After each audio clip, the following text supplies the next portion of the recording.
ko doon. Pagkatukulong doon, picture pa na. Oh, umabot pa na. Subot din mong sakot hangtod ka, wala pa matutod. Wala pa si Kristo, wala pa. Wala pa matutod. Okay. Bay hapon tayo na, so matana may simo, di pa mahimo nga, di may mamatana, kay di mo pa mamatana. Una na matana tayo, sumala ni Apostol Pablo, sa Roma 10:15. Kung saan man, pagwali sa mensahe, kung wala'y gipadala nga magwali. Kay nagwali, sumala sa mga nagwali ng ka, kinsaman ang nagpadala sa inyo o tagai kong anis kitubag. Kinsa ang nagpadala ka nino, sumala ni Apostol Pablo, ano na'y magwali, nga na'y nagpadala. So kinsa ang nagpadala nino, aron magwali ka sa tao, 60 years. Dagang salamat mo kay Tsunang. Dili Seventh-day Adventist mo nagpadala na ko, kundi ang Ginoo ang Espiritu sa Ginoo may nagbasa ka na ko. May nagabintigon. Mo na din ha, Mike Soon. Dili ang Seventh-day Adventist mo nagpadala ka na ko. Ang balaang Espiritu na oy naghatag sa pagdasit ka na ko sa pagpagod.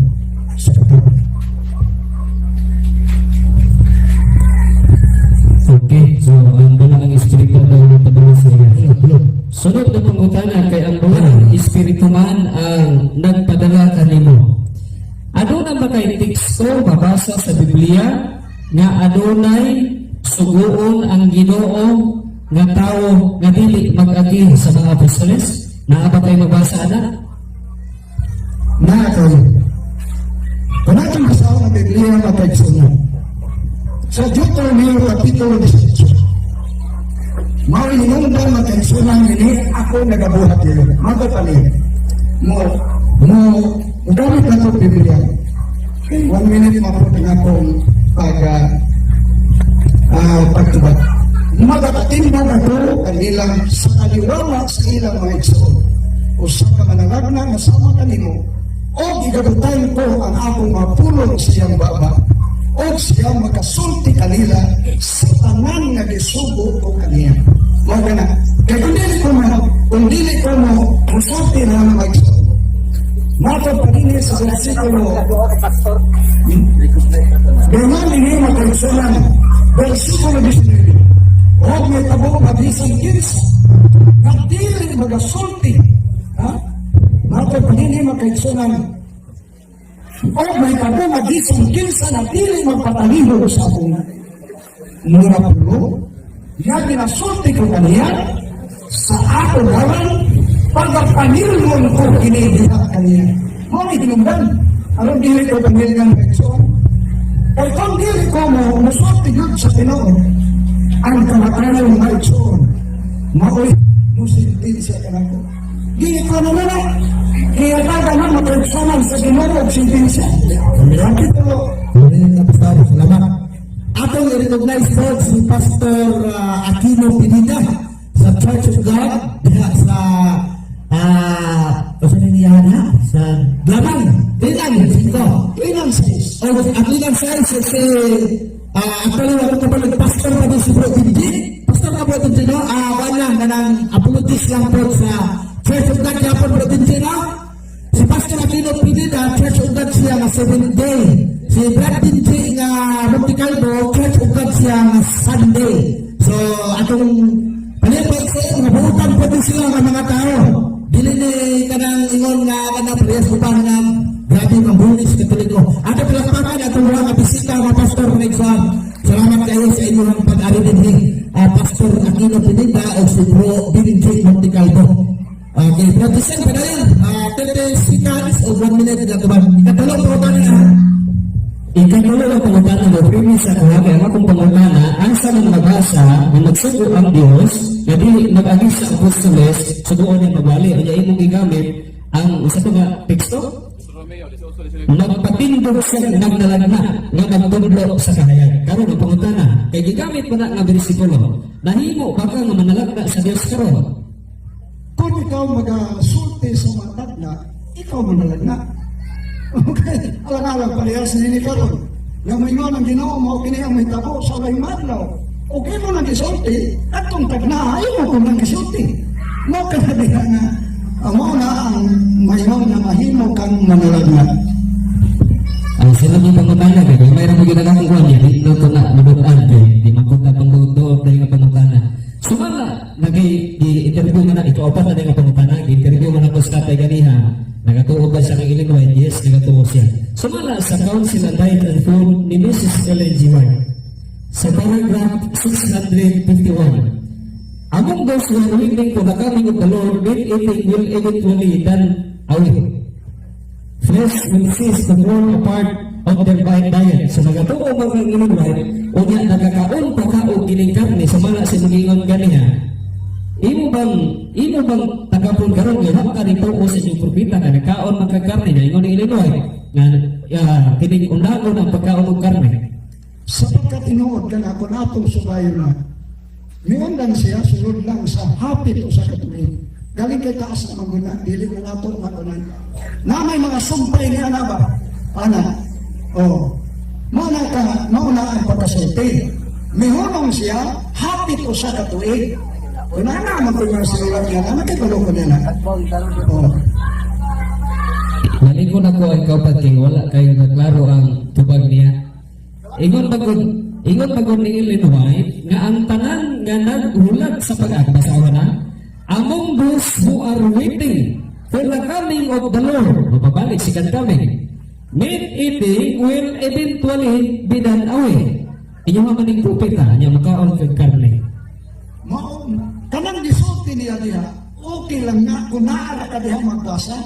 Pero kay dito sa ubang mga passages ni Mr. White, bisan ganin siya, sapit na siya namatay, nagkaon pa siya tinagmay na mga karni.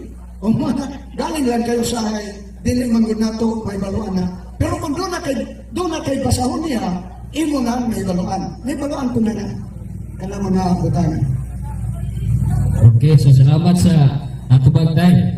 So last ka question, di lang kita mo doon og pangutana kay dili man ay kuha.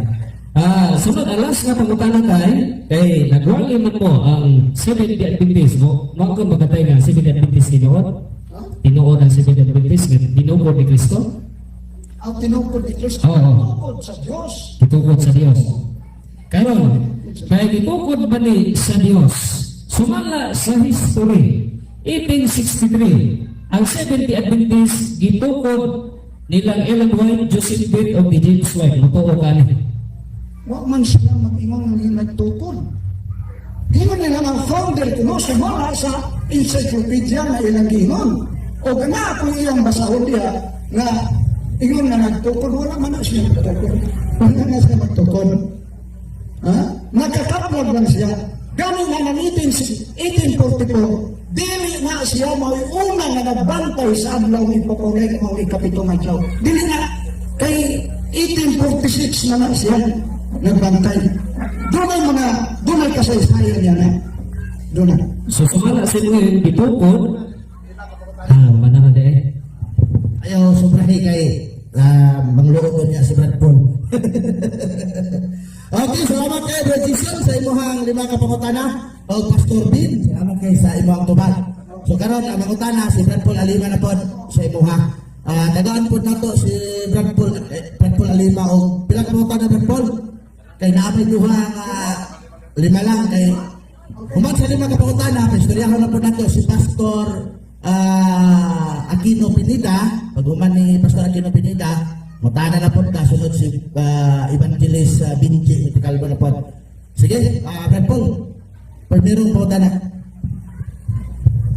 Sa dihang ipangutana ka ni Brad Jason, kay nagwali man ka kinsa nagpadani mo.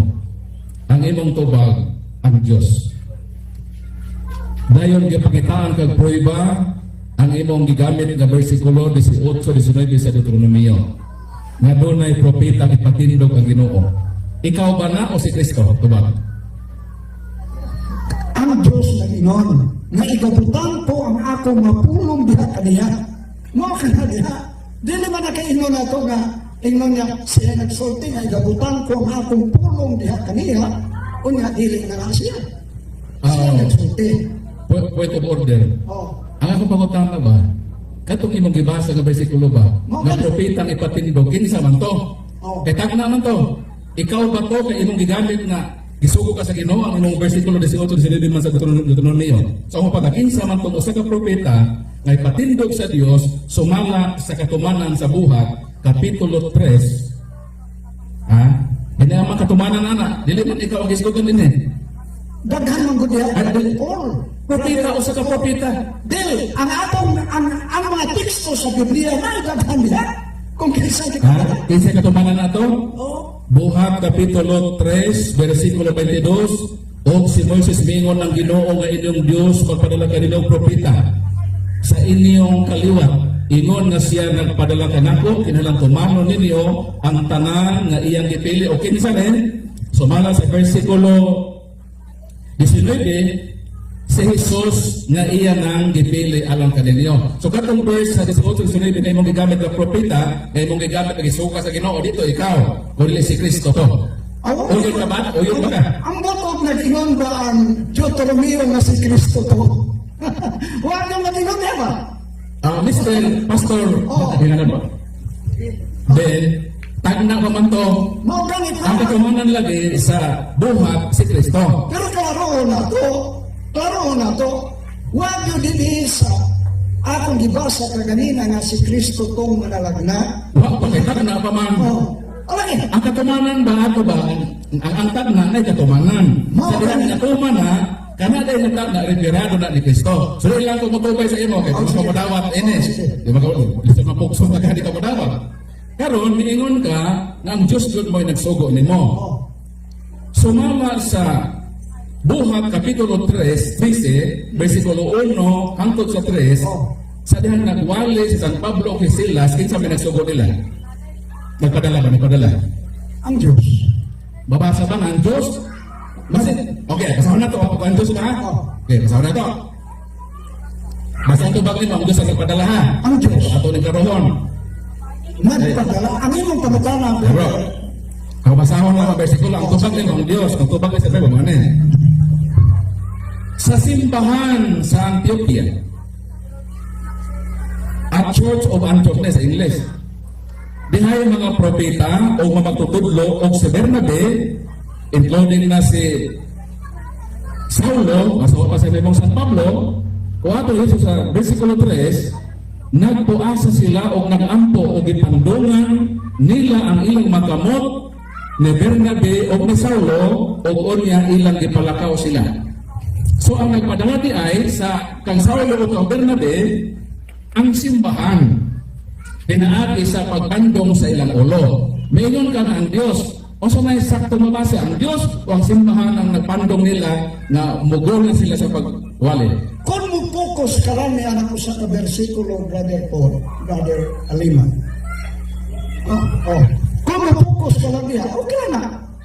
Pero ang taabto sa lain mga bersikulo, ang Biblia din yun, ang atong pagbasa sa Biblia, pakli dito, pakli diya, ang imong i-focus ka na, kung pananglitan ang simbahan mo, nagpadala kang sa Pablo, siya. Okay, Pero okay. doon naman po mga bersikulo, Basta klaro na nga, katong imong tubag nga ang Diyos, dili ko mao ang simbahan na nagpadala. So okay na ko na. Next question ako. Okay, kaya tulong pangutana din po. Katulong pangutana. Gigamit man nimo ang Juan 16. Miingon ka nga doon na ako karnero, mawa pa sa akong turil. Apan dadon ko silangan hikanako. Aron nga mausara ang panon sa usa ka magbalantay. Karon miabot na ta og more or less 50,000 churches. Unsa man ang usa ka panon nga didto ta dadon sa Ginoo, si Adventist? Yes or no? Ate ninyo, dingon ko ganina.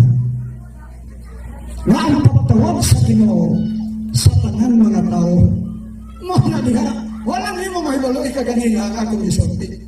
Ang pagtawag sa Ginoo sa tanan mga tao, di lang kay sa inyo ra. Naunsa. Ang po ta. Pwede ba daw ako po ta sa ang po ta balik ko na kay wa ko masabte. Imong gigamit manggod basta makasabot. Mamina ko para makasabot ka. Imo man gigamit ang Juan 16. Nga maingon ang Ginoo dunay ubang makarnero. Nga wala pa sa akong turel o sa panon. Pero ingon ni Kristo pahaon nako sila. Og dadon ko kanhi kanako aron mao sa lamang ang panon. one flock with one shepherd. Oh. Ang pangutana sa kapin kung kulang 50,000 ka mga pundo kung panon, kanang panon ba na diha kadadon sa Ginoo mao ba na ang Seventh Adventist? Yes or no? Nadto kang Kristo. Wala ko mag-inom na nadto sa Seventh Adventist, nadto sa ubang na reliyon. Okay na, okay na. Ato Okay masabi. na, pangutana na ko, Seventh Adventist, hindi mga kadili sa Adventist. Mabukasin ako sa ikaw pa, pangutana. Gusto lang ako palinawan, aron makibalo ang mga igsoon. Niya ang ilang sa Ginoo. Niya gisulti sa Ginoo din. Ang gisulti niya sa uban atong tanawang mga igsoon. Kaya para din nato. Iman siya. Ang tanan na gihatag kanako sa amahan, muari ka nako. Wala na yung namatto dito sa siman. Nadto kang Kristo. Ha? Okay, so Muari ka ang nako. imong tubag, dili Seventh Adventist. Ay sa Sa mga naman ito pangutanan ako, wala na ko na utana sa mga pangutanan. So ang akong pangutanan, ingon na ka dili simbahan, so therefore, wala. ang akong pangutanan, negative imong tubag, so dili Seventh Adventist. Order, dali lang, rolling ka. Rapid, dali lang, rolling ka. So, ang pangutanan ni Brad Paul, kanto bang diingon nimo sa Seventh Adventist ka daw to, o dili? Dito ba kasi Dito bang sa dili? Okay na to. Ikaw ang limang pangutanan na. Ikaw limang pangutanan. Uman ang akong tubag. Kumana ba, 1 minute? 1 minute, kumana. Di okay na ako, okay naman to. Ang 1 minute, kumana, Brad Paul. Ayaw lang kanto. Maubitaw na ato. Sige. Sa inyo ha. Saan na bitaw din ha sa Jinsan? Di ayaw pa, ayaw pa. Ang ilang ang good magkulukon. Bisan mga pata katubag. Agaw na lang ang kanila kay tubag. Robbie, ang kailong din ang mikrofon nila. Kaupak na ko, kaupak na. Ikaw lima? Ikaw pa. Okay naman sa ating imong tubag, Brad Paul. So, ang inalit, tibanin ninyo ha, ang questionnaire doon ay training task gondos. Tibanin po na ang titubag doon ay usap ka minuto. O, ayan po sa ipod. Napatay mga amigo nga gusto pa mga tanan. Sige. Ang Seventh Adventist, tinukod ba ni Kristo? Kung ang imong tubag tinukod ni Kristo, kanusa, asa, o kinsa, ang nagtukod din eh. Basit may dialogue tama mapadahin mo din. Ito ang pulong susunod. Oh. So, Alam din na ninyo may daluan. Ato may daluan may igsoon. Kanang giingon ni Kristo nga pagatuturon ko ang akong iglesia. Wa pa na matutuloy. Paguton pa na. Pagatuturon. Sa English pa, I will build my church. O niya karon. Mau ka na din ha. Ang point of order, Mr. Moderator, ang ako pa utang dili sa kasama sa iba. Rolling. mau ka na. Ako pa na maunin. Dala Brad Paul, gusto niya ang punto sa imong tubag. O, tuwa po ka na. Mamina tayo, para matutog yun mo, ayaw lihay sa dili na ako ipangutana. Ang punta na klaro mo niya, kung ang Seventh Adventist tinukod ni Kristo, kanusa si Kristo nagtukod sa iyang simbahan? Asa gitukod o kanusa? Si Kristo sa pagkatinud gitubag ko na. Nawa si Kristo magtukod. Ay, mamaya akong tubag. Bisa pa kung saan ninyo. Kay kung nagtukod na si Kristo, o iyang iglesia, naginang magludiha, na bisan ang kamatayon, dili makapunto ni iglesia. Kaya, nakikalo ka makaigsunan ng pulong iglesia, church ka na, katawan na, ay man karon nga mga grupo sa katawan nga dili mamatay. O, mau ka na diha, mo na yung sa pagutang niya. Ang akong tubag nga na, Brother Paul, wala pa makatukod si Kristo ng Iglesia. Okay, salamat. Brad Paul, gawakan na natin ito. Maan man lang ito tubag. Tapusan. Tapos ka na kapagabala. Klaro pa sa pandungog namo na maingon ka nga si Kristo wala magtukod og iglesia. Maingon siya nga si Kristo wala magtukod og iglesia. Matod ni Kristo, sultihan ko ikaw mao si Pedro, o ibabaw ni ining bato pagkatukuron ko ang akong iglesia.